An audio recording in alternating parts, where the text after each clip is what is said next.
मैं शिव कुमार बोयत स्वागत करता हूं आपका ज्ञान सागर क्लासेस अनूपगढ़ पर। जैसा कि आपको विदित है कि अपने मनोविज्ञान के अंदर एक बहुत ही महत्वपूर्ण टॉपिक अधिगम स्टार्ट कर रखा है, जो हर प्रतियोगी परीक्षा के लिए बहुत ही इंपॉर्टेंट है। उसी उसकी अपने 9 क्लास के अंदर अपने अधिगम करवा चुका हूं मैं आपको। तो आज अपने जो है वो है क्लास नंबर 10, अधिगम पार्ट 10, जिसके अंदर पिछली कक्षा के अंदर मैंने अधिगम के आपको सिद्धांत बताए थे। अधिगम के सिद्धांत जो थे बेटा वो 4 प्रकार से मैंने बांटे थे, जिसके अंदर पहला जो था वो था व्यवहारवादी, उसके अंदर 5 थे। और फिर मैंने बताया था संज्ञानवादी, उसके अंदर 4 थे। फिर आधुनिक संज्ञानवादी, उसमें 2 थे। और मानवतावादी के अंदर 2 थे। टोटल मैंने जो सिद्धांत बताए थे बेटा वो बताए थे आपको 13। तो आज अपने अधिगम के सिद्धांत के अंदर पहला जो सिद्धांत है उसको अपने पढ़ने जा रहे हैं और चर्चा करते हैं उसके ऊपर कि अधिगम का जो सिद्धांत, पहला जो सिद्धांत था वो क्या था, किस प्रकार से था, तो उसके बारे में अपने पढ़ने का प्रयास करते हैं। तो आइए पहला अपने सिद्धांत पढ़ते हैं, अधिगम का सिद्धांत। तो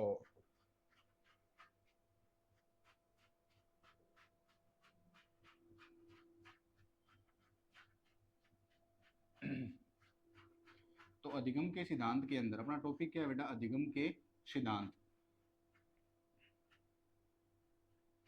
टॉपिक है अपना अधिगम के सिद्धांत। अधिगम के सिद्धांत। और अधिगम के सिद्धांत के अंदर, अधिगम के सिद्धांत के अंदर जो बेटा पहला जो सिद्धांत है, उस सिद्धांत का जो नाम है वो है बेटा, अपने क्रमबद्ध तरीके से अपने पढ़ने का प्रयास करेंगे, वो है बेटा उद्दीपक अनुक्रिया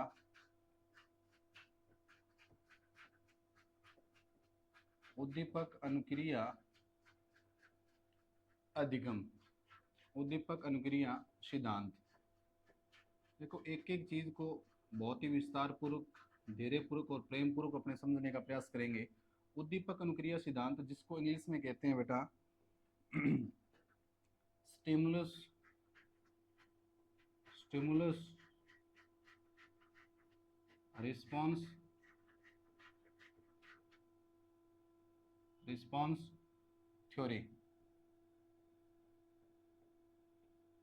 अब इसके अंदर सबसे पहले देखो, अपने प्रयास करते हैं, अपने जो सिद्धांत का नाम है बेटा वो क्या है? उद्दीपक अनुक्रिया सिद्धांत है। क्या नाम है बेटा? उद्दीपक अनुक्रिया सिद्धांत है। अब उद्दीपक अनुक्रिया जो सिद्धांत है उसके अंदर जो दो शब्द आए हैं, जिसके बारे में पहले मैंने बताने का भी प्रयास किया, लेकिन एक बार मैं आपको फिर बताता हूँ। उद्दीपक का मतलब क्या होता है? मतलब कोई ऐसा बाह्य वातावरण के अंदर एक ऐसा संकेत। उद्दीपक का मतलब आप सुनिए बेटा, कि बाह्य वातावरण के अंदर या वातावरण में उपस्थित एक ऐसा संकेत जिसको देखकर कोई व्यक्ति मतलब अपना व्यवहार करता है या कोई क्रिया संपादित करता है, वो क्या होता है? उद्दीपक होता है। मतलब जिसको देखकर कोई अनुक्रिया या कोई क्रिया करता है उसको उद्दीपक कहते हैं। तो बेटा उद्दीपक भी कितने प्रकार के होते हैं? 2 प्रकार के होते हैं। उद्दीपक कितने प्रकार के होते हैं? 2 प्रकार के होते हैं। एक तो होता है स्वाभाविक उद्दीपक और दूसरा होता है अस्वाभाविक उद्दीपक। अब स्वाभाविक उद्दीपक का मतलब क्या होता है? एक ऐसा उद्दीपक जो प्रत्येक व्यक्ति के लिए समान रूप से काम करे। स्वाभाविक जो होगा वो जन्मजात होगा। मतलब एक ऐसा उद्दीपक होगा जो क्या करेगा? प्रत्येक व्यक्ति के लिए समान रूप से क्या करेगा? काम करेगा। जैसे भोजन जो है, अब भोजन जो है वो स्वाभाविक उद्दीपक है। मतलब इस संसार के अंदर जितने भी प्राणी जो है वो क्या करेंगे कि भोजन के देखकर मतलब लार का गिरना। तो कहने का मतलब भोजन जो है वो बेटा, भोजन के प्रति प्रत्येक व्यक्ति की जो क्रिया जो होगी वो समान होगी, तो वो होता है स्वाभाविक उद्दीपक। और एक अपने नाम बार बार नाम आएगा इसके अंदर अस्वाभाविक उद्दीपक, जिसके बारे में अपने पावलोव के सिद्धांत के अंदर विस्तार से पढ़े। अस्वाभाविक उद्दीपक का मतलब ये होता है जो स्थिति विशेष पर निर्भर करता है। कहने का मतलब है कि ऐसा उद्दीपक जिसमें प्रत्येक व्यक्ति जो है अपना जो व्यवहार है या अपनी जो अनुक्रिया है वो अलग अलग करता है। तो जैसे घंटी जो है, तो घंटी को देखकर जैसे भोजन मतलब लार का गिरना तो अनुबंधन के बाद हुआ था ना पावलोव के अंदर, आगे अपने में सिद्धांत पढ़ाऊंगा। तो घंटी के लिए प्रत्येक व्यक्ति का जो व्यवहार होता है वो अलग अलग होता है। तो वहां घंटी जो था बेटा वो क्या है, अस्वाभाविक उद्दीपक है। तो उद्दीपक बेटा मैंने दो प्रकार को बताए, मतलब वातावरण में उपस्थित वह संकेत जिसके द्वारा कोई ना कोई अपना व्यवहार या व्यवहार करने का प्रयास करता है या कोई क्रियाएं करने का प्रयास करता है, उसी को अपने क्या नाम दिया बेटा, उद्दीपक। उद्दीपक भी मैंने दो प्रकार से बता दिए, स्वाभाविक उद्दीपक और अस्वाभाविक उद्दीपक। अब अपने बात करते हैं कि अपना जो सिद्धांत का नाम है बेटा वो क्या है, उद्दीपक अनुक्रिया सिद्धांत। तो सबसे पहले अपने बात करेंगे कि इस सिद्धांत के प्रवर्तक कौन है। अगर बात करें इस सिद्धांत के प्रवर्तक की बात करें तो सबसे पहले ये जो सिद्धांत जो दिया था वो किसने दिया था बेटा, प्रवर्तक जो है वो आपको पता है वो कौन है, इस सिद्धांत के जो प्रवर्तक है बेटा वो है थोर्नडाइक। क्या है, थोर्नडाइक। तो कई बार प्रश्न पूछा जाता है कि उद्दीपक अनुक्रिया जो सिद्धांत है उसके प्रवर्तक कौन है, तो आपको ध्यान रखना है कि इसके जो प्रवर्तक है बेटा वो कौन है, थोर्नडाइक है। और फिर पूछा जाता है कि जो जो थोर्नडाइक जो है, दूसरा प्रश्न यहां से ये बनता है कि थोर्नडाइक जो है वो कहाँ के निवासी थे, थोर्नडाइक जो थे वो कहाँ के निवासी थे। तो बेटा आपको ध्यान रखना है कि थोर्नडाइक जो थे वो कहाँ के निवासी थे, वो अमेरिका के, अमेरिका के। कहाँ के निवासी थे, अमेरिका के, अमेरिका के। तो उद्दीपक अनुक्रिया सिद्धांत के प्रवर्तक कौन है, थोर्नडाइक। निवासी कहाँ के थे, निवासी कहाँ के थे, अमेरिका। अब इन्होंने क्या किया था, इसके अंदर अपने को दो सन याद करने, एक तो 1898 और एक बेटा अपने को याद करना है 1913। कौन से दो सन याद करने हैं, एक तो बेटा क्या करना है अपने को 1898 और दूसरा अपने को याद करना है बेटा 1913। देखो 1898 के अंदर इन्होंने क्या की, एक पीएचडी शोध किया, मतलब पीएचडी क्या किया, पीएचडी की। और उसका जो टॉपिक था, अब कहने का मतलब पीएचडी पर शोध किया ना, तो उसका जो विषय वस्तु था या उसका प्रकरण जो था वो था एनिमल इंटेलिजेंसी। कहने का मतलब है कि सन 1898 के अंदर थोर्नडाइक ने पीएचडी शोध किया और उसका जो टॉपिक था, किस विषय पर उसने शोध किया, उसका नाम था बेटा एनिमल इंटेलिजेंसी। और उसी के अंदर क्या किया इन्होंने, अधिगम के सिद्धांतों की खोज की। देखो अधिगम के सिद्धांतों की खोज किसमें की है, जिसपे इन्होंने पीएचडी की है। और 1913 के अंदर इनकी थॉर्नडाइक की पुस्तक प्रकाशित होती है जिसका नाम है बेटा एजुकेशन साइकोलॉजी। उसके अंदर क्या किया इन्होंने, अपने सिद्धांत को, उद्दीपक अनुक्रिया जो सिद्धांत है उसको क्या किया बेटा, शिक्षा के क्षेत्र में क्या किया, लागू किया। तो बेटा दो चीजें अपने लिखने का प्रयास करेंगे कि विशेष जो जानकारी जो है वो क्या है बेटा। अगर मैं विशेष अगर बताना चाहूँ तो विशेष इसके अंदर जानकारी क्या है बेटा, कि अपने को दो सन याद करने हैं। एक तो बेटा बात करें अपने 1898 के अंदर, कब बेटा, सन 1898 के अंदर। सन 1898 के अंदर क्या हुआ है, सन 1898 के अंदर इन्होंने पीएचडी की है। क्या की है, पीएचडी। सन 1898 के अंदर क्या किया बेटा, पीएचडी।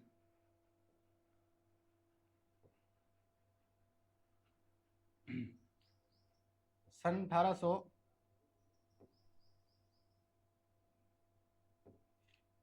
एक मिनट,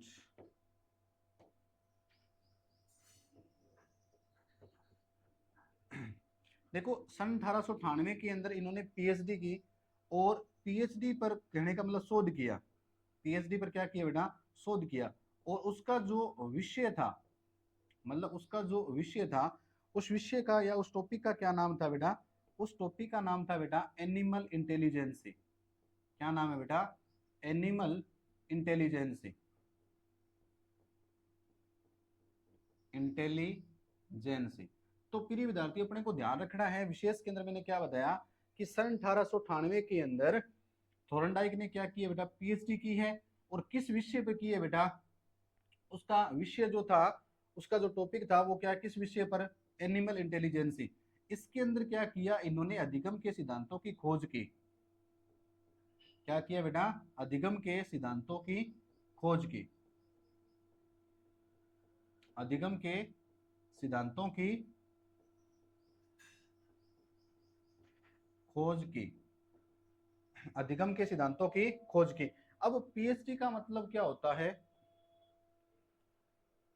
पीएचडी का मतलब होता है doctor of philosophy, doctor of philosophy. तो कहने का मतलब ये एक विशेष उपाधि होती है किसी विषय वस्तु के लिए, या किसी भी प्रकरण के अंदर किसी भी टॉपिक के ऊपर कोई व्यक्ति पीएचडी कर सकता है। तो इन्होंने पीएचडी की सन 1898 के अंदर। उसका विषय क्या था? एनिमल इंटेलिजेंस, मतलब जानवरों के ऊपर इन्होंने प्रयोग किया और उन्हीं के अंदर के अधिगम के सिद्धांतों की खोज की। तो एक बार मैं फिर बता दूं, अपना टॉपिक चल रहा था अधिगम के सिद्धांत, उसके अंदर अपने पहला जो सिद्धांत पढ़ने जा रहे हैं उसका नाम है बेटा उद्दीपक अनुक्रिया सिद्धांत, जिसको अपने क्या कहते हैं बेटा? Stimulus response theory. प्रवर्तक कौन है बेटा? थोर्नडाइक है। निवासी कहाँ के हैं? अमेरिका के हैं। और विशेष मैंने क्या बताया है कि सन 1898 के अंदर, सन 1898 के अंदर इन्होंने क्या किया बेटा? पीएचडी की है। और पीएचडी का जो विषय है वो क्या है बेटा? Animal intelligence. एनिमल इंटेलिजेंसी, जिसके अंदर इसने क्या किया है? अधिगम के सिद्धांतों को क्या किया बेटा? लागू किया है। उसके बाद चलते हैं अपने आगे की तरफ। दो सन मैंने बताए थे आपको याद करने। दूसरा जो सन अपने बेटा याद करेंगे वो है 1913।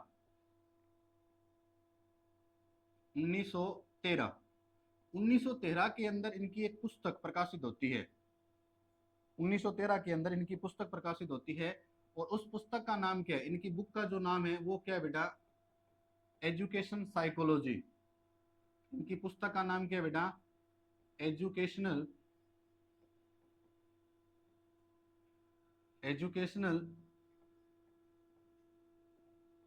साइकोलॉजी। अब कई बार ये प्रश्न भी पूछा जा सकता है कि एजुकेशन साइकोलॉजी पुस्तक के प्रवर्तक कौन है, प्रतिपादक कौन है? तो अपने को ध्यान रखना है कि एजुकेशन साइकोलॉजी पुस्तक के जो प्रवर्तक है वो है थोर्नडाइक। अब ये पुस्तक कब प्रकाशित की गई? तो बेटा ये पुस्तक जो प्रकाशित की गई है 1913 के अंदर। इनके अंदर, इस पुस्तक के अंदर इन्होंने क्या किया? अधिगम के जो सिद्धांत है, कहने का मतलब जो उद्दीपक अनुक्रिया जो सिद्धांत है, उद्दीपक अनुक्रिया जो सिद्धांत है, उद्दीपक अनुक्रिया सिद्धांत को क्या किया बेटा? शिक्षा के क्षेत्र में लागू किया। शिक्षा के क्षेत्र में लागू किया। तो कब किया? 1913 के अंदर। कब किया? 1913 के अंदर। और उस मतलब किस पुस्तक में इसका वर्णन मिलता है? तो थॉर्नडाइक की पुस्तक का नाम है बेटा एजुकेशन साइकोलॉजी, जो कब प्रकाशित हुई है? 1913 के अंदर। तो मेरे दो सन आपको बताइए, एक तो 1898 और दूसरा बेटा मैंने बताया है 1913। अब इनका ये भी प्रश्न बहुत ही शानदार बनता है। अब अपने धीरे धीरे इस टॉपिक को आगे बढ़ाते हैं। तो इसके अंदर ये भी पूछा जाता है कि इन्होंने प्रयोग किस पर किया,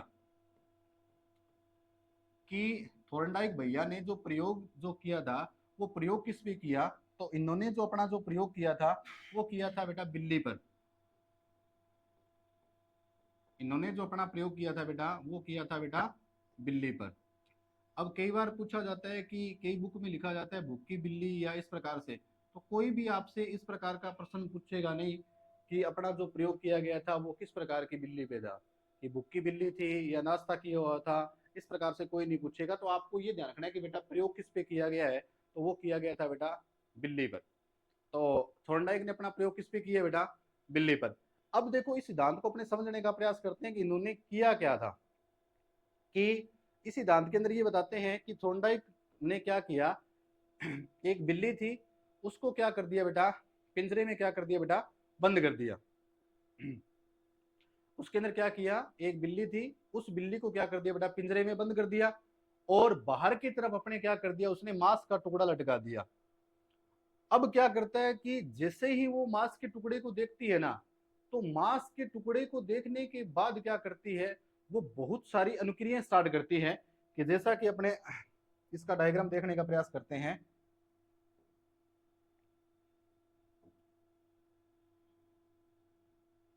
कि जैसे इसके अंदर आपको दिखाई दे रहा होगा कि जैसे एक ये पिंजरा है, जैसे आपको ये दिखाई दे रहा है कि ये क्या है बेटा? एक पिंजरा है। और इस पिंजरे के अंदर कौन है? कैद जो है वो है बिल्ली, जो आपको दिखाई दे रही है।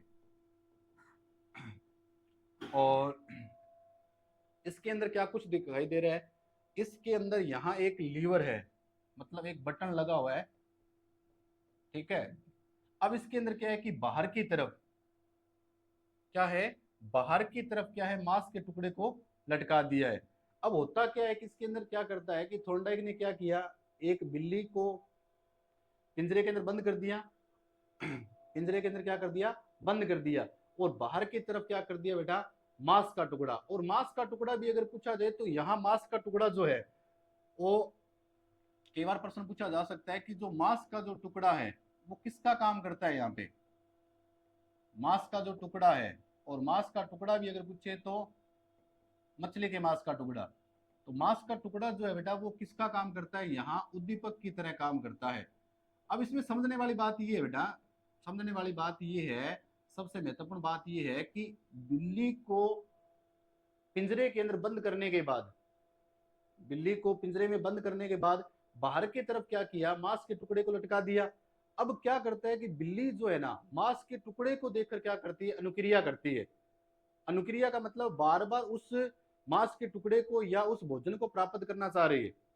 अब क्या करती है कि धीरे धीरे वो बार बार क्या करती है बेटा, प्रयत्न करती है। क्या करती है, बार बार प्रयत्न करती है। मतलब कहने का मतलब है कि अब इसके अंदर देखो सबसे महत्वपूर्ण क्या है कि जो बिल्ली ने जो अनुक्रिया जो स्टार्ट की है वो उद्दीपक को देखकर स्टार्ट की है। मतलब सबसे पहले उसको उद्दीपक दिखाई दिया है, उसके बाद उसने क्या किया है, मतलब उसको मांस का टुकड़ा दिखाई दिया तभी उसने क्या किया, उसको प्राप्त करने के लिए क्या किया, उसको मतलब अनुक्रिया स्टार्ट कर दी। तो धीरे धीरे क्या करती है कि बिल्ली क्या करती है, मतलब उस मांस के टुकड़े को प्राप्त करने का प्रयास करती है। तो वो क्या करता है, कभी इधर क्या करती है, गति करती है। धीरे से क्या है कि उसका बार बार प्रयास के बाद, मतलब बार बार प्रयास के बाद बेटा उसका जो पैर है वो लीवर के ऊपर दबता है, यानी उस बटन पे दबता है। और बटन पे दबने के बाद क्या है, वो दरवाजा खुल जाता है। उसके बाद क्या है कि मांस का टुकड़ा उसको प्राप्त हो जाता है। अब क्या है कि जैसे पहले प्रयास के अंदर इसी प्रकार से क्या किया, पहले प्रयास के अंदर उसको मांस का टुकड़ा या जो भोजन है उसको प्राप्त करने में काफी समय लगा। फिर क्या किया, थॉर्नडाइक ने वापिस इसी प्रयोग को लागू किया। सेकंड बार फिर क्या किया, मतलब बिल्ली को क्या कर दिया बेटा, पिंजरे में कैद कर दिया। पिंजरे में कैद करने के बाद क्या किया, मांस के टुकड़े की क्या है कंडीशन को थोड़ी चेंज कर दी, मतलब स्थिति को थोड़ा बदल दिया। अब क्या हुआ कि फिर जैसे ही वो बिल्ली जो है मांस के टुकड़े को देखती है, बार बार क्या करती है, प्रयास करती है। लेकिन अब क्या है, उसको एक बार सफलता मिल गई ना तो वो क्या करती है, थोड़ा पूर्व ज्ञान का अनुभव लेती है कि पहली बार जब मेरे को मांस का टुकड़ा जो प्राप्त हुआ था वो इस प्रकार से प्राप्त हुआ था। तो दोबारा क्या करते हैं, उसको कम प्रयास करने पड़ते हैं। तो कहने का मतलब है कि एक बार सफलता मिलने के बाद, जैसे फर्स्ट बार उसको भोजन प्राप्त करने के अंदर बहुत ज्यादा प्रयास करने पड़े, अब दोबारा जैसे क्या किया, उसने बार बार प्रयास किया और बहुत ही कम समय के अंदर लीवर को दबा दिया। लीवर को दबाने के बाद क्या है, उस भोजन को प्राप्त कर लिया। तो कहने का मतलब है कि बार बार प्रयास करने के बाद क्या, धीरे धीरे त्रुटियों की संख्या, जो गलतियां हैं, जो क्या है उनकी संख्या धीरे धीरे कम हो गई। अब क्या है कि जो बिल्ली जो है वो बहुत ही कम प्रयासों के अंदर ही मांस के टुकड़े को प्राप्त कर लिया। तो यही अपने क्या है कि दैनिक जीवन में होता है कि जैसे मैंने आपको बताने का प्रयास किया कि व्यक्ति बार बार अभ्यास से, अब बिल्ली भी क्या कर रही है, बार बार अभ्यास कर रही है। और बार बार जब अभ्यास करते हैं तो कोई भी कार्य जो होता है उसके अंदर क्या होता है, निपुण हो जाता है। किसी भी कार्य को अगर बार बार अभ्यास किया जाए तो उसमें बेटा परफेक्शन आता है। क्या आता है, परफेक्शन आता है। और धीरे धीरे क्या होती है, त्रुटियों की संख्या धीरे धीरे कम होती है, जैसा कि इसमें अपने देखा। तो इसी आधार पर अपने आशा करता हूँ कि ये टॉपिक आपको समझ में आ रहा है। तो क्या किया कि इसी प्रकार से इस प्रयोग को धीरे धीरे 2 या 3 बार करवाया ना, तो धीरे धीरे क्या है कि बिल्ली क्या है, बिल्ली ये समझ गई कि इस प्रकार की नुक्रिया करनी है। यहाँ क्या है, लीवर है या बटन है, इसको दबाना है। दबाने के बाद क्या हमें मांस का टुकड़ा या भोजन जो प्राप्त होगा। तो कहने का मतलब इस प्रकार बार बार प्रयास के द्वारा उसने क्या है, दरवाजा खोलना वो सीख जाती है। अब इसके आधार पे क्या है कि उद्दीपक अनुक्रिया सिद्धांत को बहुत सारे नामों से पुकारा गया। तो इसके कई नाम हैं, इसके कई नाम हैं। तो इसके कौन कौन से नाम हैं जिसके बारे में अपने चर्चा करते हैं। तो अपना टॉपिक चल रहा था उद्दीपक अनुक्रिया सिद्धांत, इसके कई उपनाम हैं। अब उपनाम के अंदर इसको किस किस नाम से पुकारा जाता है, तो जैसा तो आपको पहला तो आपको पता ही है, जो मैंने हेडिंग लगा रखी थी। पहला जो नाम जो है,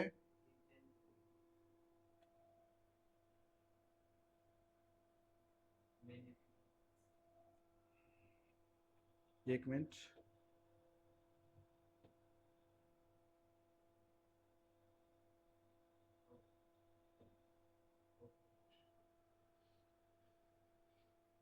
जैसा कि उपनाम इसका क्या है बेटा, एक तो है बेटा उद्दीपक अनुक्रिया सिद्धांत, उद्दीपक अनुक्रिया सिद्धांत, उद्दीपक अनुक्रिया सिद्धांत।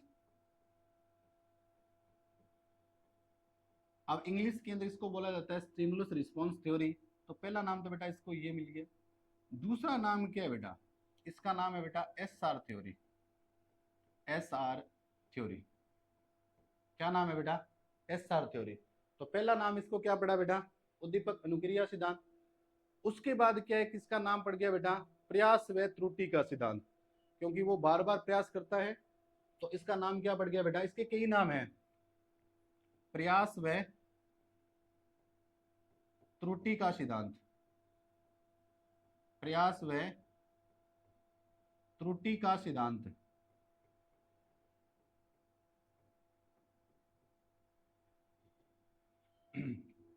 कि बार बार प्रयास करने के बाद, बार बार प्रयास करने के बाद त्रुटियों की संख्या कम होती जाती है। और उसके बाद क्या है, प्रयत्न व भूल का सिद्धांत, प्रयत्न व भूल का सिद्धांत। और इसी प्रकार से अपने देखा उद्दीपक और अनुक्रिया के मध्य क्या होता है, संबंध स्थापित होता है। उद्दीपक और अनुक्रिया के मध्य संबंध स्थापित होता है, तो इसको बोला जाता है संबंधवाद। क्या बोला जाता है, संबंधवाद, या इसका नाम है बेटा संयोजनवाद,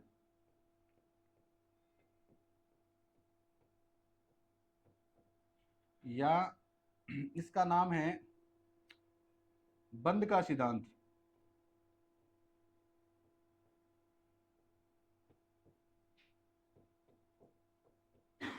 या इसका नाम है बेटा आवर्ती का सिद्धांत।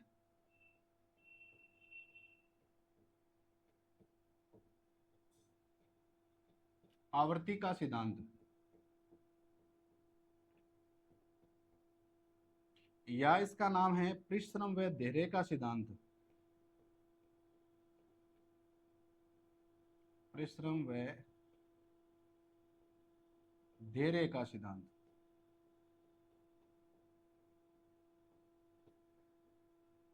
तो कहने का मतलब है उसी सिद्धांत के अनुसार, मतलब जिस हिसाब से थॉर्नडाइक ने बिल्ली पर प्रयोग किया उसी के आधार पर इसके नाम दे दिए। तो पहला नाम इसका क्या है बेटा, उद्दीपक अनुक्रिया सिद्धांत।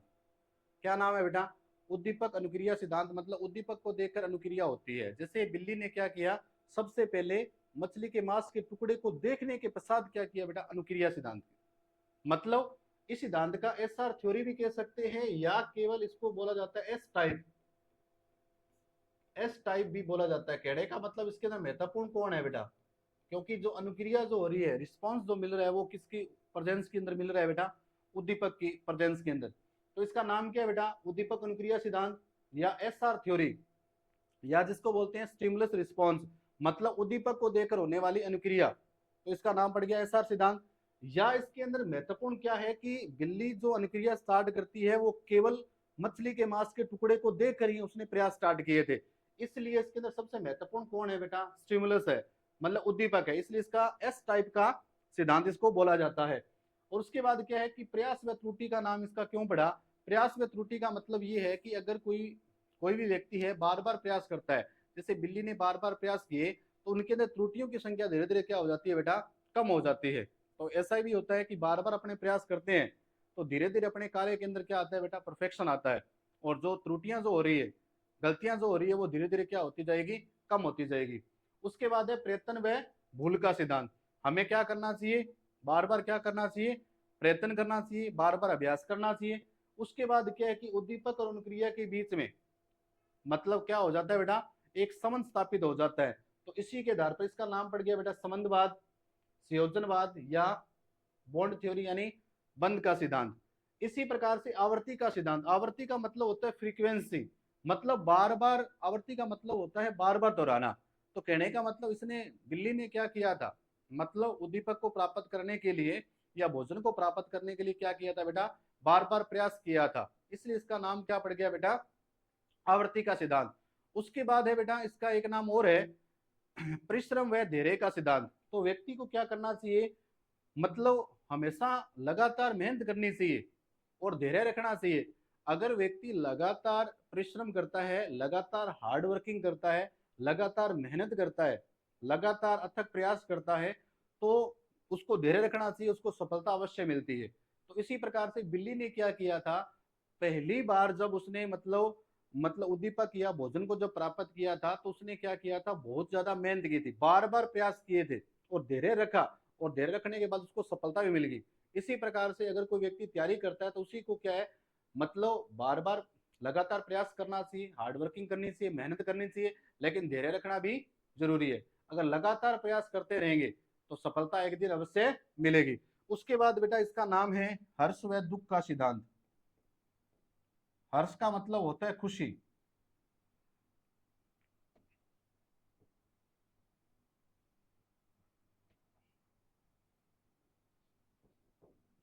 हर्ष व दुख का सिद्धांत।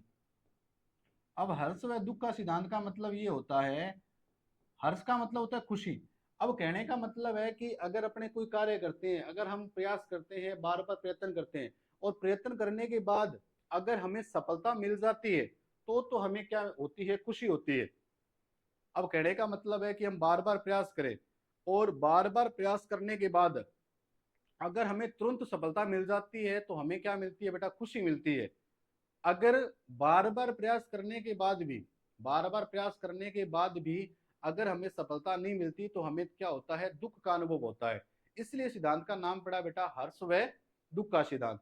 तो आशा करता हूं कि जितने भी मैंने नाम बताने का प्रयास किया, तो कई नामों से इसको पुकारा है, तो आशा करता हूं कि ये चीज आपको समझ में आई होगी। तो पहला नाम इसका क्या है बेटा, उद्दीपक अनुक्रिया सिद्धांत। दूसरा नाम है बेटा इसका एसआर थ्योरी, या तीसरा नाम इसको कह सकते हैं एस टाइप थ्योरी। चौथा नाम है बेटा प्रयास व त्रुटि का सिद्धांत। पांचवा जो नाम है बेटा प्रयत्न व भूल का सिद्धांत। छठा जो नाम है बेटा उसका नाम है संबंधवाद। सातवां जो नाम है इसका संयोजनवाद। आठवां जो नाम है बेटा बंध का सिद्धांत। नौवां जो नाम है बेटा वो आवर्ती का सिद्धांत। 10वां जो नाम है बेटा परिश्रम व धैर्य का सिद्धांत। और 11 नंबर जो नाम है बेटा हर्ष व दुख का सिद्धांत। इसी प्रकार से इसके सिद्धांत को कई नामों से पुकारा है। अब क्या करते हैं, अधिगम के जो है, कहने का मतलब जो थोर्नडाइक ने जो है अधिगम के जो सिद्धांत दिए थे उसको अपने पढ़ने का प्रयास करते हैं। तो चलते हैं अपने नेक्स्ट। तो थोर्नडाइक ने क्या किया था, अधिगम के सिद्धांत दिए थे। थोर्नडाइक ने क्या दिया था बेटा, अधिगम के सिद्धांत दिए थे। अब यहां से बेटा बहुत ही शानदार प्रश्न बनता है, यहां से बहुत ही शानदार प्रश्न बनता है कि क्या कुछ बातें इन्होंने बताई थी।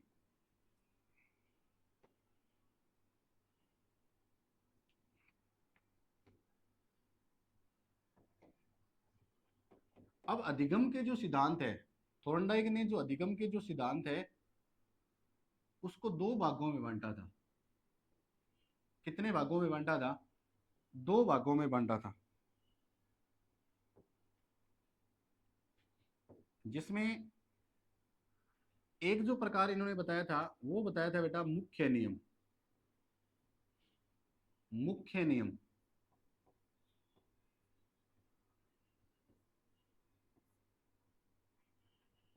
जिसको अपने प्राइमरी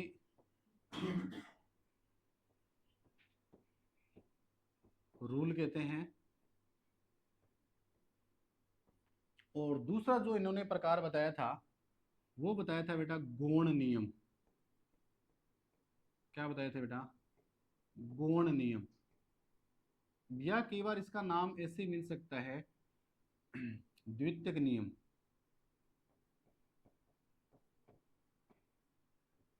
द्वितीयक नियम, जिसको अपने क्या कहते हैं बेटा, सेकेंडरी रूल।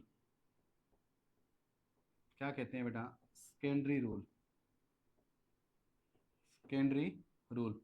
अब देखो इन्होंने कितने प्रकार से, देखो कई बार प्रश्न इसमें बहुत, अब प्रश्न पूछा जाता है कि थोर्नडाइक ने अधिगम के कितने सिद्धांत बताए, तो कई बार क्या है कि ऑप्शन के अकॉर्डिंग अपने को देखा जाता है। अब जैसे मैं अगर आपको बताना चाहूं, तो थोर्नडाइक ने जो मुख्य जो नियम बताए थे, थोर्नडाइक ने जो मुख्य जो नियम जो बताए थे वो बताए थे बेटा तीन नियम बताए थे। थोर्नडाइक ने मुख्य जो नियम बताए थे वो तीन बताए थे। और गौण नियम या द्वितीयक जो नियम बताए थे बेटा वो 5 बताए थे। कितने बताए थे? 5 बताए थे। अब कई बार प्रश्न पूछा जाता है कि थोरनडाइक के द्वारा प्रतिपादित नियम है, थोरनडाइक के द्वारा प्रतिपादित नियम है, उसके अंदर कई बार क्या है ऑप्शन मिल जाता है, कई बार क्या है ऑप्शन इस प्रकार से मिल जाता है, ए दे दिया 2, बी दे दिया 4, सी दे दिया 5 और डी दे दिया बेटा 8। तो बेटा इसके अंदर ध्यान रखना होता है कि आपको किस हिसाब से प्रश्न को पूछा गया है। अब कई बार कईयों के दिमाग में ये होता है कि थोर्नडाइक के द्वारा जो नियम दिए गए थे वो तो केवल 3 दिए थे, यहाँ 3 ऑप्शन में नहीं है। तो आपको ध्यान रखना है कि कुल टोटल जो नियम थे, क्योंकि 3 तो थे मुख्य नियम और 5 थे गौण नियम, इसके आधार पर 5 और 3 कितने हैं बेटा? 8। बात समझ में आई? और इसी प्रकार से अगर कई बार पूछा जाता है कि थोर्नडाइक के द्वारा प्रतिपादित, अब देखो दूसरा प्रश्न सुने आप कि थोर्नडाइक के द्वारा प्रतिपादित मुख्य नियम कितने हैं, और वहां ऑप्शन अपने को मिल गए इस प्रकार से, जैसे ए दे दिया 2, 3 दे दिया, फिर 5 दे दिया, फिर 8 दे दिया। अब इसने प्रश्न क्या पूछा है कि थोर्नडाइक के द्वारा मुख्य नियम कितने हैं, तो अपना ऑप्शन जाएगा बेटा 3 पे। अब इसी प्रश्न को थोड़ा चेंज कर दिया कि थोर्नडाइक के द्वारा प्रतिपादित गौण नियम कितने हैं। अब यहाँ ऑप्शन के अंदर अब 3 पे नहीं जाएंगे, क्योंकि थोर्नडाइक के द्वारा गौण नियम कितने बेटा? 5 है। तो कहने का मतलब है इसी प्रकार से प्रश्न को पूछा जा सकता है, तो आपको बिल्कुल अलर्ट रहना है कि अधिगम के सिद्धांत के अंदर थोर्नडाइक ने अधिगम के जो सिद्धांत है उनको 2 भागों में बांटा है, मतलब अधिगम के नियम को, सिद्धांत नहीं, अधिगम के नियम को।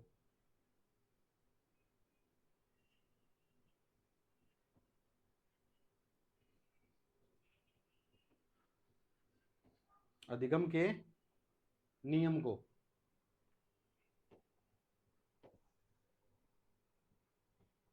कितने भागों में बांटा है बेटा?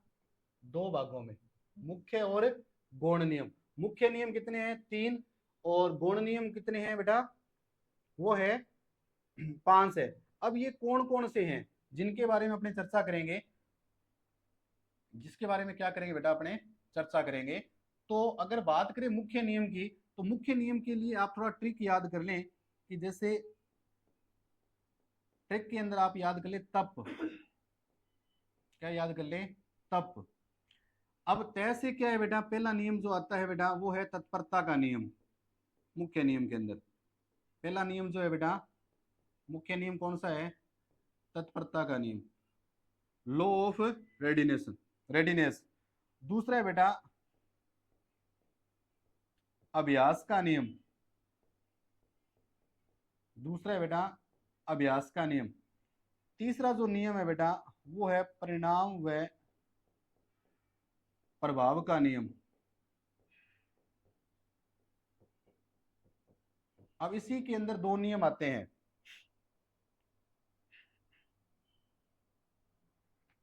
मतलब मुख्य नियम कितने बताए हैं बेटा? 3 बताए हैं। तो मैंने कोशिश की आपको ट्रिक बताने की, तप तय से बेटा तत्परता का नियम, लॉ ऑफ रेडिनेस और अभ्यास का नियम, उसके अंदर अपने कह सकते हैं लॉ ऑफ एक्सरसाइज वाला, और इसका रिजल्ट एंड इफेक्ट लॉ। तो इसके अंदर परिणाम व प्रभाव का नियम। तो कहने का मतलब जो मुख्य नियम है वो 3 है। अब इसके अंदर भी बेटा 2 नियम आते हैं, उपयोग का नियम और अनुपयोग का नियम, इसके जो उप नियम है। तो मुख्य जो है ये 3 नियम है। इसी प्रकार से अगर बात करें अपने गौण नियम की बात करें, तो गौण नियम कितने बेटा? वो 5 है। तो पहले मैं आपको नाम बताता हूं 5 के। तो 5 कौन कौन से हैं, तो अपने कोशिश करते हैं नाम के। तो इसके अंदर जो गौण नियम जो है, मतलब जो द्वितीयक जो नियम है वो 5 प्रकार के हैं। कितने प्रकार के हैं बेटा? 5 प्रकार के हैं। तो 5 प्रकार के कौन कौन से हैं जिसको अपने देखते हैं। तो पहला जो नियम है बेटा वो है बहु प्रतिक्रिया का नियम। कौन सा नियम है बेटा? बहु प्रतिक्रिया का नियम। तो नाम याद कर लें एक बार आप, बहु प्रतिक्रिया का नियम। पहला जो नियम है बेटा उसका नाम क्या है बेटा? बहु प्रतिक्रिया का नियम। पहले नियम का नाम क्या है बेटा? बहु प्रतिक्रिया का नियम। दूसरा है बेटा मानसिक विन्यास का नियम, दूसरा है बेटा मानसिक विन्यास का नियम, मानसिक विन्यास का नियम,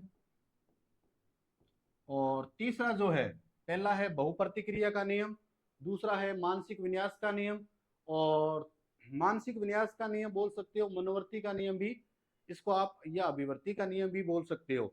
उसके बाद है बेटा आंशिक क्रिया का नियम। तीसरा जो है बेटा वो क्या है, आंशिक क्रिया का नियम, आंशिक क्रिया का नियम, आंशिक क्रिया का नियम। और चौथा है बेटा आत्मीकरण का नियम। कौन सा है, यहां लिख देता हूं मैं 4 नंबर, आत्मीकरण का नियम।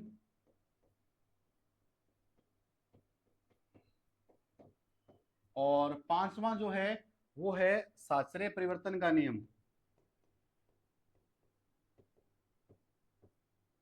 साश्रय परिवर्तन का नियम। तो पहले बेटा अपने प्रयास किया है मैंने आपको, अधिगम के जो नियम जो थॉर्नडाइक ने जो बताए हैं वो दो प्रकार से बताए हैं बेटा, मुख्य नियम और गौण नियम। मुख्य नियम कितने बेटा, 3 है। कौन कौन से बेटा, तत्परता का नियम, अभ्यास का नियम, परिणाम व प्रभाव का नियम। इसी प्रकार से गौण नियम जो है बेटा वो 5 प्रकार के हैं। उसके अंदर पहला जो है बेटा वो है बहुप्रतिक्रिया का नियम, दूसरा है मानसिक विन्यास का नियम, तीसरा है आंशिक क्रिया का नियम, चौथा है आत्मीकरण का नियम, और पांचवा है साश्रय परिवर्तन का नियम। अब अपने क्या करेंगे बेटा, अब इस नियम की जो चर्चा है, अब अपने चलते हैं इसके नियम को समझने का प्रयास करते हैं। तो सबसे पहले अपने बात करेंगे मुख्य नियम की। तो मैंने पहले इसके नाम बता दिए, अब अपने बात करते हैं बेटा मुख्य नियम की। तो हेडिंग लगाते हैं अपने। तो पहले अपने चर्चा करते हैं मुख्य नियम। किसकी बात करते हैं बेटा, मुख्य नियम की। तो मुख्य नियम के अंदर जो पहला जो नियम है बेटा वो कौन सा है, तत्परता का नियम। तत्परता का पहला जो नियम है बेटा वो है तत्परता का नियम। कौन सा नियम है बेटा, तत्परता का नियम, जिसको अपने क्या कहते हैं, लॉ ऑफ रेडीनेस। अब इसके अंदर क्या है कि मतलब अधिक, इसके अंदर थॉर्नडाइक ने क्या बताया है, इसमें थॉर्नडाइक ने ये बताया है, क्या बताने का प्रयास किया है कि व्यक्ति का किसी भी कार्य को करने के लिए या अधिगम के लिए व्यक्ति का तत्पर होना बहुत जरूरी है। जैसे कि मैंने आपको अधिगम को प्रभावित करने वाले जो कारक जो बताए थे, तो वहां भी मैंने तत्परता टॉपिक मैंने पढ़ाने का प्रयास किया था। तो तत्परता का नियम क्या है कि कहने का मतलब है कि अधिगम के लिए व्यक्ति का तत्पर होना बहुत जरूरी है। अगर कोई व्यक्ति किसी की भी कार्य को या नवीन व्यवहार सीखने के लिए अगर तत्पर नहीं है, तैयार नहीं है, तो चाहे उसको कितना भी अच्छा पढ़ा दिया जाए वो नहीं पढ़ेगा। इसलिए थॉर्नडाइक भैया ने एक मतलब, थॉर्नडाइक जो मनोवैज्ञानिक है उन्होंने एक बहुत ही अच्छा कोटेक्शन दिया था कि जैसे घोड़े को पानी पीने के लिए तालाब के पास ले जाया जो जा सकता है, लेकिन पानी पीने के लिए बाध्य नहीं किया जा सकता। देखो इन्होंने क्या बात की है कि घोड़े को तालाब के पास पानी पीने के लिए ले जाया तो जा सकता है, लेकिन पानी पीने के लिए बाध्य नहीं किया जा सकता। इसका मतलब, इस कोटेक्शन का मतलब यही है कि घोड़े को अपने पानी पीने के लिए ले जा तो सकते हैं, लेकिन पानी पीने के लिए अपने बाध्य नहीं कर सकते। मतलब जब तक उसके मन के अंदर, खुद के अंदर अभिरुचि नहीं होगी, या खुद के मन के अंदर उसके मतलब जिज्ञासु प्रवृत्ति नहीं होगी, प्यास नहीं होगी, तब तक वो पानी नहीं पिएगा। या अपने ये कह सकते हैं कि जैसे किसी बालक के अंदर अगर पढ़ने की रुचि नहीं है, अगर किसी बालक के अंदर अगर पढ़ने की रुचि नहीं है, अगर अपने जबरदस्ती उसको अपने कोचिंग सेंटर के अंदर या क्लास के अंदर बिठा दिया, तो वो केवल बैठा रहेगा, लेकिन वो अध्ययन नहीं कर सकता। इसलिए सबसे पहले क्या बेटा, तत्परता होनी बहुत ही जरूरी है। व्यक्ति का किसी भी कार्य को, जैसा भी वो नवीन व्यवहार सीख रहा है, उसके लिए तत्पर होना या तैयार होना बहुत ही जरूरी है। तो पहला क्या था बेटा, तत्परता का नियम। उसके बाद बेटा दूसरा जो नियम है, दूसरा जो नियम है उसका नाम है बेटा अभ्यास का नियम। अभ्यास का नियम, अभ्यास का नियम। अब अभ्यास का जो नियम का मतलब ये है कि हमें बार बार क्या करना चाहिए बेटा, अभ्यास करना चाहिए। मैंने बहुत बार आपको बताने का प्रयास किया है कि बार बार अभ्यास करने से व्यक्ति क्या है, अपने कार्य के अंदर क्या हो जाता है बेटा, निपुण हो जाता है। मतलब कहने का मतलब है कि जैसे बिल्ली के द्वारा बार बार प्रयास किया गया, तो बार बार प्रयास करने के बाद उसको जो सफलता प्राप्त करने में बहुत कम समय लगा, मतलब बार बार जब उसने प्रयास किया गया था तो धीरे धीरे उसकी त्रुटियों की संख्या कम होती गई। इसी प्रकार से अपने साथ भी ऐसा ही होता है कि जब हम बार बार प्रयास करते हैं किसी भी क्षेत्र के अंदर, अगर बार बार अपने एक ही क्षेत्र के अंदर बार बार प्रयास किया गया है तो उस कार्य के अंदर क्या है, हमारे परफेक्शन आता है। कहने का मतलब धीरे धीरे क्या है, उसमें त्रुटियों की संख्या कम होती जाती है और एक दिन हम सफलता को प्राप्त कर लेते हैं। तो यही है अभ्यास का नियम। जैसे कहावत भी है कि बार बार अभ्यास हमें करना चाहिए। जैसे कि बार बार अभ्यास करने से क्या होता है बेटा, कि बार बार अभ्यास करने से क्या है, त्रुटियों की संख्या क्या हो जाती है बेटा, धीरे धीरे कम होती जाती है। क्या हो जाती है, धीरे धीरे कम होती जाती है।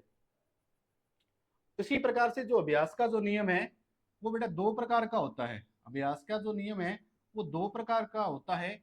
एक तो अपने पढ़ते हैं बेटा उपयोग का नियम,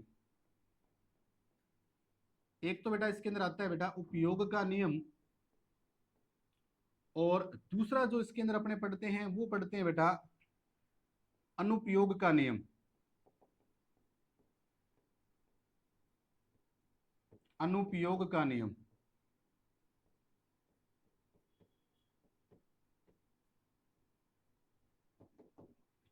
तो देखो अपने प्रयास कर रहे हैं। अभ्यास का जो नियम है बेटा दो प्रकार से होते हैं, एक तो होता है उपयोग का नियम और दूसरा है बेटा अनुपयोग का नियम। ये वैसे साइंस का भी नियम है, साइंस के अकॉर्डिंग भी आप समझ सकते हैं। कहने का मतलब है कि जब अपने किसी भी अंग का बार बार अपने उपयोग करते हैं, अगर हम बार बार किसी अंग का प्रयोग करते हैं तो वो अंग क्या हो जाते हैं बेटा, क्रियाशील हो जाते हैं। जैसे अगर अपने बात करें कि बार बार मैथ के अपने बार बार रीजनिंग को किया जाए तो हमारा जो मस्तिष्क है, हमारा जो ब्रेन है वो क्या होगा, विकसित होगा। मतलब उसमें तार्किक जो योग्यता जो होगी, रीजनिंग जो पावर जो होगी वो बेटा धीरे धीरे क्या होगी, बढ़ती जाएगी। तो कहने का मतलब उपयोग का नियम है कि जिन मतलब उपयोग का नियम ये कहता है कि जिन अंगों का हम बार बार उपयोग करते हैं, जिन अंगों का हम बार बार उपयोग करते हैं उनके अंदर क्रियाशीलता जो है, वर्किंग जो प्रोसेस है वो धीरे धीरे क्या होगी बेटा, बढ़ती जाएगी। अब जैसे अब दूसरा इसमें देखो इसके विपरीत है अनुपयोग का नियम। अनुपयोग का मतलब है कि जिन अंगों का हम बार बार उपयोग नहीं करेंगे, तो अगर किसी अंग का अपने बार बार उपयोग नहीं करेंगे तो वो अंग क्या हो जाते हैं, वो धीरे धीरे क्या हो जाती है, क्रियाशीलता घटती जाती है। और एक दिन ऐसा आएगा कि जहां अपने जो भी है मतलब जो ऑर्गन्स है वो काम करना क्या कर देंगे, बंद कर देंगे। तो कहने का मतलब है कि हमें बार बार क्या करना चाहिए, मतलब बार बार हमें क्या करना चाहिए बेटा, अभ्यास करना चाहिए। तो आपको एक बार फिर बता दूं उपयोग का नियम क्या कहता है कि अगर कोई व्यक्ति बार बार किसी अंग को बार बार उपयोग में लेता है, जैसे बार बार वो रीजनिंग कर रहा है, मैथ की प्रैक्टिस कर रहा है, तो उसके जो अंग है या उसका जो दिमाग है वो और विकसित होगा। अगर वो बार बार उपयोग में किसी अंग को ले नहीं रहा तो धीरे धीरे क्या है कि उसके जो अंग जो है, क्योंकि वो निष्क्रिय है, धीरे धीरे उसके जो ऑर्गन्स है वो क्या है, कार्य करना बंद कर देंगे। जैसे मैं विज्ञान का एग्जांपल इसमें लेता हूं कि जैसे प्राचीन काल के अंदर बताते हैं कि जो सांप जो आता है, सांप जो आता है वो रेप्टेलिया वर्ग के अंदर आता है। तो बताते हैं कि प्राचीन काल के अंदर सांप के पैर थे, सांप के क्या थे, पैर थे। लेकिन क्या किया कि सांप आलसी था, मतलब अपने पैरों का इस्तेमाल नहीं किया। तो धीरे धीरे सांप के पैर क्या है कि अंगों का उसने पैरों का अपना उपयोग नहीं किया, तो धीरे धीरे उसके पैर क्या हो गए बेटा, विलुप्त हो गए। आज वर्तमान में सांप के पैर नहीं है, इसलिए वो रेंकर चलता है। तो वहां कहने का मतलब उपयोग का नियम यही है बेटा कि जिन अंगों का हम बार बार उपयोग करेंगे वो अंग क्या हो जाएंगे बेटा, क्रियाशील हो जाएंगे। और जैसे अपने ये भी बताते हैं कि अपने बहुत सारे ऑर्गन्स हैं जिनका हम बार बार उपयोग नहीं करें तो वो धीरे धीरे क्या हो जा रहे हैं, क्या हो जा रहे हैं, मतलब वो वहां से डिसअपियर हो रहे हैं, मतलब गायब होते जा रहे हैं। जैसे मनुष्य के अंदर मूछ के साथ पूंछ भी थी, क्या थी, मनुष्य के अंदर मूछ के साथ पूंछ भी थी। अब कहने का मतलब मूछ का तो वो प्रयोग करता है लेकिन वो पूंछ का प्रयोग नहीं कर रहा, क्योंकि मानव की जो उत्पत्ति मानते हैं बेटा, मानव की जो उत्पत्ति मानते हैं वो बंदरों की एक प्रजाति है जिसका नाम है चिंपांजी। साइंस की बात कर रहा हूँ, इसी से लेट करके बता रहा हूं मैं कि बंदरों की एक प्रजाति है जिसका नाम है बेटा चिंपांजी, उसी से उत्पत्ति मानते हैं। तो मानव के मूछ के साथ पूंछ भी थी लेकिन पूंछ का उसने इस्तेमाल नहीं किया, तो धीरे धीरे पूंछ क्या होगी, विलुप्त होगी। तो कहने का मतलब यही है कि बेटा जिन अंगों का हम बार बार उपयोग करते हैं वो अंग तो क्या हो जाते हैं, क्रियाशील। और जिन अंगों का हम बार बार उपयोग नहीं करते वो धीरे धीरे क्या हो जाते हैं, विलुप्त हो जाते हैं। इसलिए हमें क्या करना चाहिए, अपने जितने भी ऑर्गन्स हैं वो उनका क्या करना चाहिए बेटा, बार बार उपयोग करना चाहिए। जितना हम बार बार अभ्यास करेंगे, जितना हम बार बार अभ्यास करेंगे उतना ही क्या होगा, उस कार्य के अंदर क्या आएगी बेटा, परफेक्शन आता है। अब इसी प्रकार से मैंने अभ्यास का नियम बताया। अब तीसरा जो नियम जो है वो कौन सा है बेटा, परिणाम व प्रभाव का नियम। परिणाम व प्रभाव का नियम, या इसको अपने कह सकते हैं बेटा संतोष या असंतोष का नियम। संतोष या असंतोष का नियम। अब कहने का मतलब यही है कि बहुत ही महत्वपूर्ण बात यह है, परिणाम व प्रभाव का नियम क्या है कि हम कोई भी कार्य करें, अब जिस हिसाब से हमारा प्रयास, हम जिस प्रकार से हम प्रयास कर रहे हैं, जिस प्रकार से हम लगातार मेहनत कर रहे हैं, अगर उसी के अनुसार, सुनो बेटा, कि हम बार बार अगर हम जिस हिसाब से मतलब लगातार प्रयास कर रहे हैं, जिस हिसाब से हम मेहनत कर रहे हैं, उसी के हिसाब से अगर हमें सफलता मिलती है तो हमें क्या मिलता है, संतोष होता है। जैसे कई बार क्या होता है कि कोई व्यक्ति मेहनत करता है, जैसे कोई सर ने कोई लेसन दे दिया और उसने क्या किया, 1 घंटा या 2 घंटे मेहनत की, उसके बाद क्या है कि उसके 5 नंबर आ गए 10 में से, तो उसको संतोष हो गया क्योंकि उसने उतना ही प्रयास किया था। कहने का मतलब व्यक्ति के द्वारा जितना प्रयास किया जाता है और प्रयास करने के अनुरूप अगर उसको क्या मिल जाए, सफलता मिल जाए, तो क्या होगा, उसको संतोष का अनुभव होता है कि मेरे द्वारा इतना ही प्रयास किया गया था और मैंने, मेरे को इस प्रकार का मतलब सफलता मिल गई। अगर कई बार क्या होता है कि हम सफलता मतलब बार बार प्रयास करते हैं, इतनी ज्यादा मेहनत करने के बाद भी क्या है, उसके अनुरूप हमें परिणाम नहीं मिल पाता। अगर जिस प्रकार का हमारा प्रयास होता है उसी के अनुरूप अगर परिणाम मिल जाता है, तब तो हमें संतोष या खुशी का अनुभव होता है। अगर हम इतना बहुत ज्यादा प्रयास करने के बाद भी, बहुत ज्यादा प्रयास करने के बाद भी हमें सफलता नहीं मिलती, तो हमें असंतोष का अनुभव होता है। डिससेटिस्फेक्शन, सेटिस्फेक्शन इसको बोलते हैं। मतलब अगर बार बार इतना बहुत ज्यादा प्रयास करने के बावजूद भी अगर हमें परिणाम नहीं मिलता, तो हमें असंतोष का मतलब अनुभव होता है। तो ये था बेटा संतोष या असंतोष का नियम। तो आशा करता हूं कि आपको ये टॉपिक समझ में आया होगा। तो अपने मतलब आज अपने टॉपिक जो स्टार्ट किया था, वो अपने टॉपिक चल रहा था बेटा अधिगम के सिद्धांत के अंदर।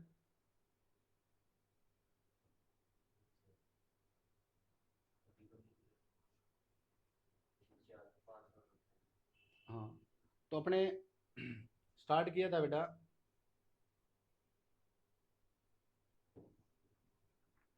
अधिगम के सिद्धांत की।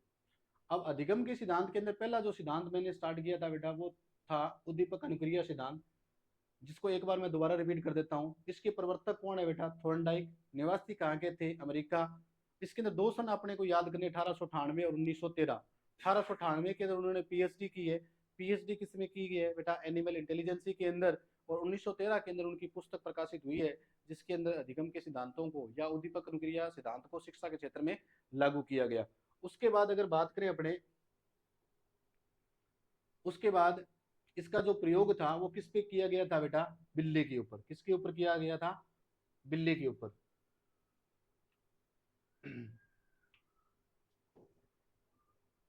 उसके बाद अपने बात करें कि इन्होंने अधिगम के जो नियम थे उनको दो भागों में बांटा था, मुख्य नियम और गौण नियम। मुख्य नियम और गौण नियम, जिसके अंदर मुख्य नियम कितने हैं, 3 नियम है, और गौण नियम जो है बेटा वो 5 है।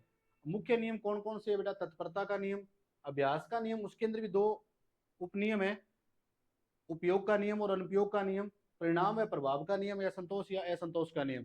तो ये 3 तो मुख्य नियम है।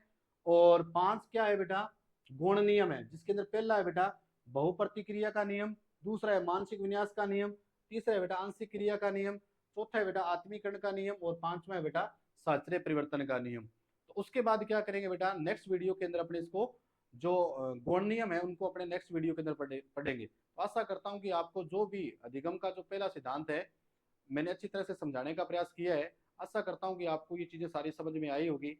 तो अगर आपको ये मनोविज्ञान की जो क्लासें हैं या ज्ञान सागर क्लासेस के अंदर, अनूपगढ़ के अंदर जितनी भी क्लासें आपको दी जा रही है, अगर आपको समझ में आ रही है, आपके लिए अगर गुणकारी है या प्रभावपूर्ण है, तो आप इन इस चैनल को सब्सक्राइब करें, लाइक और कमेंट करें, और कमेंट के माध्यम से बताएं कि अगर हमारे लिए कोई, आपके लिए कोई संदेश या मैसेज है कि जिसके द्वारा हम और भी अच्छा बेहतर आपके लिए प्रदर्शन कर सके, तो आप हमें कोई सजेशन दे सकते हैं। तो आज के लिए बस इतना ही। जय हिंद, जय भारत।